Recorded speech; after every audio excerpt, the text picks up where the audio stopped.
This is CBC Winnipeg News.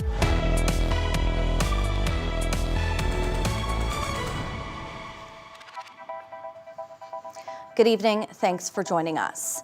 Row by row, plant by plant, their crop was destroyed. Months of work washed away by floodwaters. What should have been served up on summer salads, now gone. Manitoba's largest tomato grower has had to halt production at its commercial greenhouse. As the CBC's Santiago Arias Orozco shows us, the loss of food might not be the only problem for the supply chain.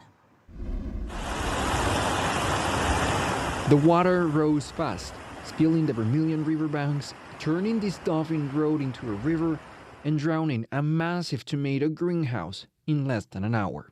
There really was nothing that anyone could have done in terms of sandbagging or protection in any way, just because the waters came so quickly. The facility is the size of at least 7 CFL fields, covered with vineyards, around 20 million tomatoes grown since the last fall. All the water brought production to a stop. We're seeing tomatoes in the ditches, on the highways, strewn all around the community. We're seeing tomatoes because they just got swept through our facility and taken right out of our front doors and out the property.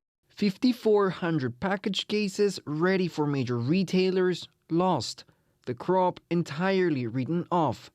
The flood left around 500,000 kilograms of food that won't be harvested.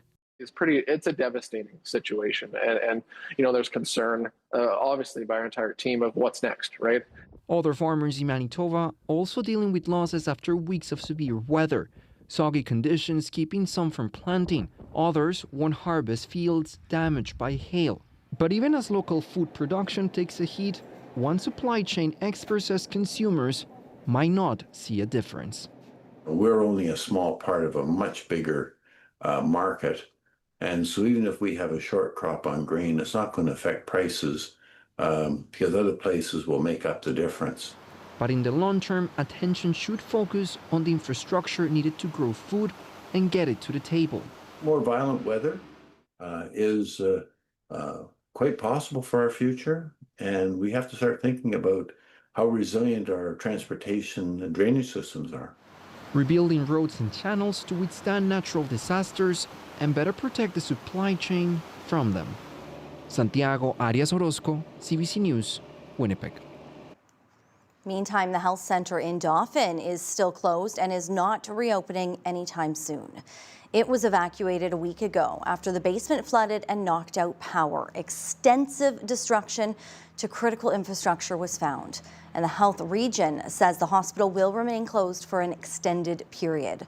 Officials are working to reestablish services, starting with the emergency department and diagnostics, but no timeline has been given. People in the area who need emergency care should still call 911. Some parts of Manitoba have received more rain in a week than they usually get in a month. Homes, crops, and roads all taking a hit. And for too many, the flooding didn't just happen once, and the impact is long-lasting. Cameron McIntosh reports. Near Swan River, Manitoba, floodwaters cutting through roads, damaging bridges, and swamping homes. Our home has been essentially destroyed. Darlene Hunt's house flooded twice, once at the beginning of June, then again last week. It's really heartbreaking because your whole sense of peace is missing. Repeated rain and hailstorms followed a wet June.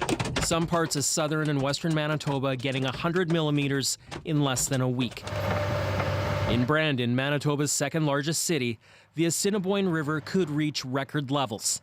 The mayor says the city's dikes can handle it if the rain holds off. Anytime you're doing any of this, like you're running a risk, running that much water through your city. These berries were hit with hail. All that water and hail has already caused big crop damages, including this berry farm just north of Winnipeg. We think it's about 60% of our farm that's been affected and that has wrecked for the season. Explain to me what we're looking at here on your field. Well, this area would have been hit in the spring. Jill Verway's canola field survived, but is too saturated to spray, now prone to disease. She expects big farm losses across the province. We're a long ways away from have it in the bin, yeah. With some roads washed out, helicopters have been used to fly essentials like insulin. And if there was room for a couple boxes, I was driving boxes out to the airport and getting them on a chopper and getting them into communities. Team Rubicon Canada, a veteran-led disaster response organization, is heading to areas hardest hit to do things like clear trees and help with flooded basements. Our operating principle is always try to get out there as quickly as we possibly can once we've figured out what it is we're going to be doing. Days after being forced from her home a second time, Hunt is bracing to go back. Now, the Assiniboine River is... My father-in-law brought them with the big loader and to show them why we can't come home. So it's quite heartbreaking. I had to throw a lot of stuff out today that was sentimental, and it's heartbreaking. One of the biggest issues is a lack of cell service in the area. She says they couldn't get updates from officials. The fire chief says communication is problematic and they're unable to easily get safety information to people and to each other. In Brandon, crews are working quickly to lay super sandbags and build a dike along First Street. Rising floodwaters are expected to hit there within days. People living in areas at risk are being told to prepare in case they need to leave. CBC's Michelle McDougall reports.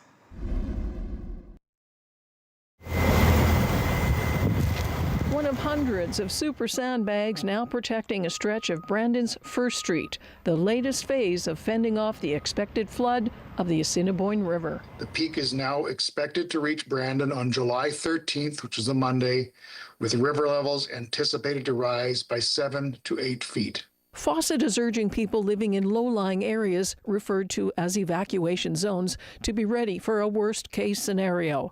Not an evacuation order, but people need to be on alert and have a plan. As a precaution, residents are encouraged to prepare an emergency go bag containing identification, medications, essential documents, clothing, chargers, and any necessary medical or mobility equipment. The river is already running 8 times faster than usual. Well, I don't fear these kinds of things because nature has a way of working itself out, and the city has planned things very, very well. The last of the super sandbags were placed here on the west side of First Street this afternoon. Next, crews will do the same thing on the east side of First Street. Now, traffic is being allowed to flow through, but it's down to a single lane. That's because this street is a major thoroughfare and a direct and important route to the city's hospital. We're controlling everything we can control, and it's the things that we can't that we're going to be ready to adapt to. If there is an evacuation order, residents will be notified through Manitoba's Alert Ready system, the City of Brandon via social media, and staff members going door to door. Michelle McDougall, CBC News, Brandon. Weather forecasters say federal cuts to a weather radar research group will limit their ability to spot tornadoes like the one that hit White Ridge last week without warning. It comes after the federal government spent $180 million to add 33 new high-quality radar systems across the country a decade ago. But researchers say the software and algorithm are outdated. And Environment Canada has disbanded its radar research team who normally interpret it. It's not the quality of the forecaster, it's the quality of the radar product that they're trying to use to put out the warnings. He says the disbanded group would have been integral to updating and replacing the old software necessary to match up with the tech of the new weather radars. All right, Riley, and now, Riley, so many people have their eyes on the skies right now, just hoping for dry weather. Yeah, and I mean, for Western Manitoba and really across much of Southern Manitoba, Brittany, we are in for a stretch of dry weather. There could be a little bit of a bump in the road as we get through the later part of tomorrow. But I'm going to talk about the heat for a bit here. We have a special weather statement now in place for much of Southern Manitoba. Air quality warnings in place still for Northern Manitoba. That's because of a shift in winds pushing wildfire smoke a little bit further south into the Thompson and Norway House region. But into Southern Manitoba, this is not just because of temperatures that I've been telling you about to expect for the weekend. Temperatures in the low 30s, humidex readings closer to 40, but it's just how long we're going to see this. This is setting up to be a long-duration heat event beginning Friday in parts of western Manitoba, as you'll see on some of the numbers here. Into Saturday, temperatures 33 in Brandon, just south of the border, 37 into Minot. This heat remaining in place along with the humidity, Brittany, it looks like at this point until about the middle of next week in some cases. So I'll fill you in on all of that and the risk of severe weather when I come back in just a bit. Thanks, Riley. You're welcome. Up next, one business owner is patrolling the streets solo. Why he's taking matters into his own hands. We'll have more on that when we return after the break.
A Winnipeg business owner is hitting the streets in an effort to help reduce crime and open drug use on Sargent Avenue.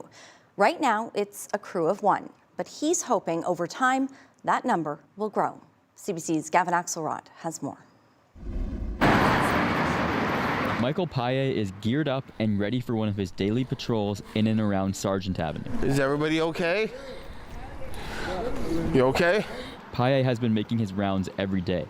Have a great day. Checking on people, administering naloxone, picking up needles, and handing out water bottles. This one here are little forms I made.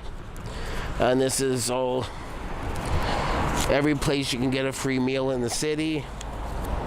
I have ones for encampment, places you can go for housing. Paya is a co-owner of a store on the street that sells collectibles. He's taken measures into his own hands before, organizing conferences for businesses to discuss ways to fight crime. Have a good day. This time, he's heading to the street. He says more community support is needed in the area. About 6 weeks ago, he bought this gear and started the Sergeant Street Watch. I saw a problem and I came up with a solution. Is it the right solution? I don't know. I just know it works for me. And it seems to be working for the community here. Some of those problems are break-ins and theft at area businesses and open drug use. I'm not out here to enforce the law. I'm not out here to judge anyone. I'm out here to help the people that need to be helped. They break it. I'm doing the engine. So until I get the part, I park it in here. They break it down. The owner of a nearby auto shop is feeling the impact of crime. This vehicle he's working on was broken into. Very hard, because every time you have to go to give him explanation for a customer, because I don't have any parking lot to keep it the whole vehicle. Every vehicle is broken and the customer blaming you, then I'm going to go through the insurance, right? He's welcoming Paye's efforts. If they need me and if they are going to be telling me to do it, then I'm okay with that. Paye also wants to see more people involved and hopes to work with outreach groups to find solutions to the problems. Gavin Axelrod, CBC News, Winnipeg. A new library is set to open, but this one won't be a place to borrow books. It's meant to help give construction companies and workers a leg up. This one is all about technology and drones. The Manitoba Construction Sector Council is starting a new drone and sensor lending library. It will spend $500,000 on stocking the library and the rest of the money on training people how to use the equipment. Firms will be able to borrow the equipment for a minimal fee. The council says it's vital for Manitoba companies to start using this tech. So there's really that resistance to change and doing things the way we've always done them, and I get it. But if we don't find some strategies to help our small, medium-sized companies adapt to change, we're going to be left behind in the dust. The Construction Council already offers training that allows industry workers to become licensed drone operators. The parkland communities of Swan River, Minitonas, and Dauphin are still recovering weeks after an initial round of severe flooding hit the region. But what specific factors fueled the flooding? Bartley Kivas digs into how climate change and the area's geography played a part. A surge of summer flooding in Swan River, Minitonas, and Dauphin. How did these parkland communities become the epicenter for a flooding disaster in late June and early July? The first part of the answer is geography. All three of the parkland communities are surrounded by hills. Minitonas lies on the north slope of the Duck Mountains. Swan River sits between the Ducks and the Porcupine Hills. Dauphin is southeast of the Ducks and north of Riding Mountain. When heavy rains hit the parkland, the rivers and streams flowing down these hills rise quickly. The second element at play that contributed to this? Climate change. Manitoba already has a highly variable climate, and climatologists have been expecting to see more variability. Danny Blair, the co-director of the Prairie Climate Center in Winnipeg, puts it like this. It has long been projected that the jet stream will become more wavy in the northern hemisphere, in part because the Arctic is warming much faster than in areas to the south. Thus, a jet stream with more waves creates more storms, and bad ones, if there is an abundance of moisture in the air. Blair said this via email. There was a lot of rain in this region, an unusual amount. Dauphin got 211.3 millimeters of rain in June, more than half of that coming last week. That makes it the second wettest June on record for Dauphin. The only June that was wetter was 1953. There was 216 millimeters nearly of rain that month. Swan River received 269.4 millimeters of rain in June, making it the wettest June on record in that community. The financial and economic impact of the summer flooding in Manitoba is expected to be significant, although the exact cost is unknown. Bartley Kivas, CBC News, Winnipeg.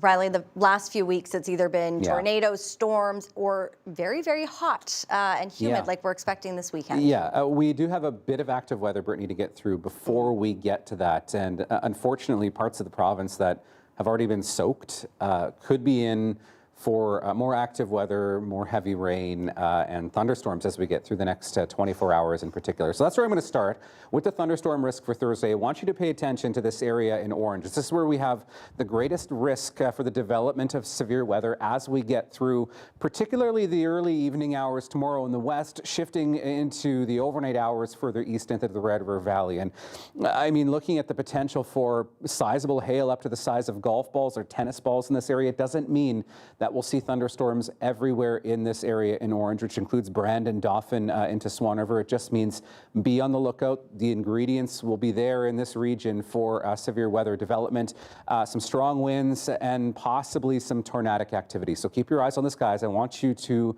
be aware of the risk and pay attention to weather warnings when they're coming in tomorrow. And the threat of some heavy downpours. I mean, in an average year, we might be able to weather 50 to 75 millimeters in a thunderstorm, but the ground, like it is right now, so saturated, just cannot hold anymore. So that's why that risk is there for the potential for some destructive thunderstorms as we get through the later afternoon into the evening hours into western Manitoba. High pressure close to the surface has really cleared us out through the day today. Few spotty clouds through parts of central and northern Manitoba. Even a couple of stray showers just into the Interlakes region as we advance through the day today. So as we get into the day on Thursday, we'll start with a mainly sunny sky for most of us. There is the likelihood of seeing some showers into Flin Flon, Thompson, into Lynn Lake as we get through the early morning hours tomorrow, but it's what happens as we get into the afternoon that I really want you to pay attention to. This is stopping it at about 9:30 in the evening. You can see Futurecast depicting some of that thunderstorm development in the southwestern corner of the province.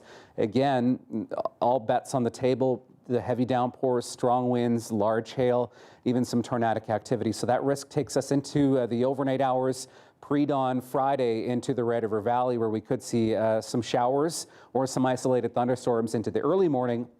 And then once this front or this trough pushes through, this will really open the door for some of that hot, humid air from south of the border to really push in as we get into Friday, but really starting to get oppressive as we get Saturday, Sunday into Monday. I'll have more to say on that in your 7-day forecast. Look at your temperatures as we get through the afternoon. 26s, 27s through much of southern Manitoba. That thunderstorm risk as we get on the western side of the province. And a quick look at your forecast if you're going to Folk Fest. And if you are, really prepare for some hot and humid conditions through the weekend. 28 degrees Brittany into Friday, a mix of sun and clouds. 33s and 34s as we get through Saturday, Sunday. The humidity at Folk Fest feeling closer to the 40 mark, Brittany, through the weekend. Thank you, Riley. You're welcome.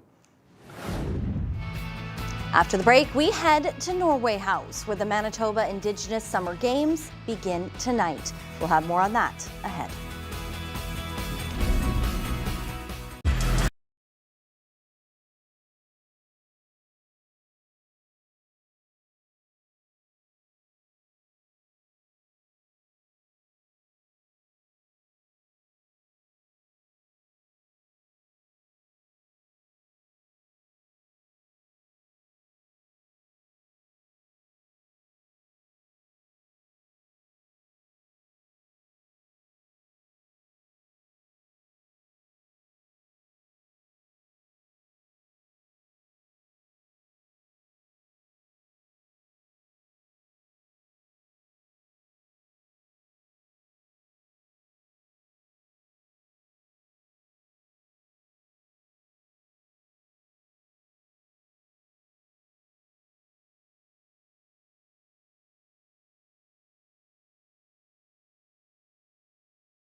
An exciting day in Norway House. The northern Manitoba community is host to the Manitoba Indigenous Summer Games. A pair of giant wooden baseball bats welcome thousands of athletes from across the province. They'll compete in 10 different sports. Some events celebrate the area's history, including York boat racing and long-distance races. The games were postponed due to last summer's wildfires. Opening ceremonies take place this evening, and a second portion of the games will happen in Sagene next month. Our Eric Westhaver is in Norway House for the games, so look for more coverage tomorrow here on CBC. Today marks the first designated day of rest at the FIFA Men's World Cup. After almost 4 weeks, the original 48 teams have been reduced to just 8. Switzerland was the last country to book a place in the quarterfinals with a dramatic win over Colombia last night.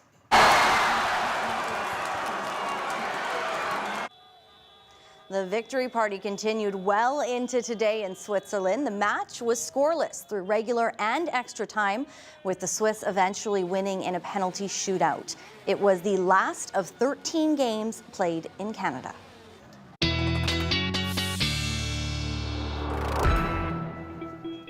All right, let's take a look at your dog walking forecast as we head into Thursday. And tomorrow, relatively comfortable as we get through the day. Temperatures around 17 degrees in the morning. A light wind tomorrow. Could be touch breezy at times, but 27 degrees. That's 1 degree above seasonal for this time of the year. Here is Cooper. Thank you, David, for sending this picture in. Please keep sending yours to talkback@cbc.ca. So tomorrow, more comfortable. Then we start to see some of that oppressive heat and humidity building, particularly as we get into the weekend. So Friday, looking at 29 degrees. We'll get some clearing early.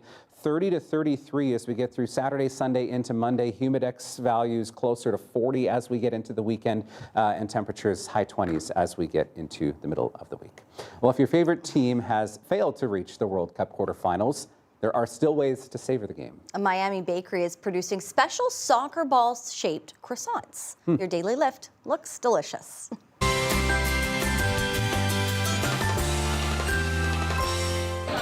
my God, this is really good. There are 6 varieties with unique fillings for the countries they represent. Guava for Argentina, strawberry, lemon for France. And chocolate buttercream for the United States, which would end up all over my shirts, I think. But they look delicious. They look really good. I don't know. I'd rather eat than play. Yes.